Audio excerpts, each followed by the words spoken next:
450 jamaah calon haji yang tergabung dalam kloter pertama embarkasi Makassar Selasa pagi pukul 8 berangkat menuju Tanah Suci Mekah untuk menunaikan ibadah haji. Dari 450 orang calon haji yang tergabung dalam kloter pertama berasal dari kota Makassar sebanyak 252 jamaah dan Kabupaten Sopeng sebanyak 199 jamaah.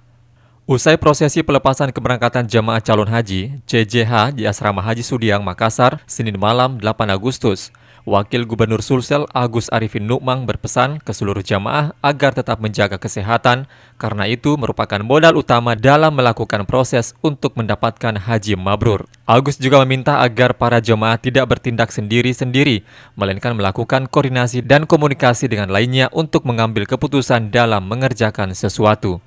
Pertama, saya selalu menyampaikan bahwa jamaah calon haji ini kan adalah tamu-tamu dari Allah.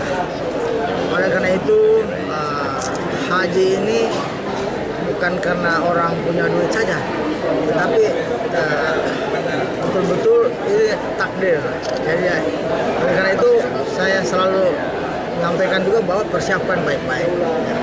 Kalau kita lihat manasik sekarang kan 10 kali, jadi kita anggap itulah. Tetapi terlepas dari itu, yang harus kita persiapkan juga adalah kesiapan fisik dan mental. Ya.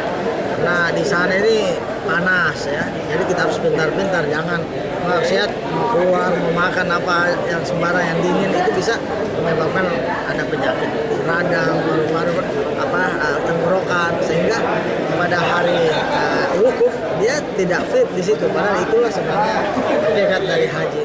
Untuk tahun ini, jumlah jamaah calon haji yang melalui embarkasi Makassar secara keseluruhan sebanyak 11.986 orang yang terbagi dalam 27 kloter.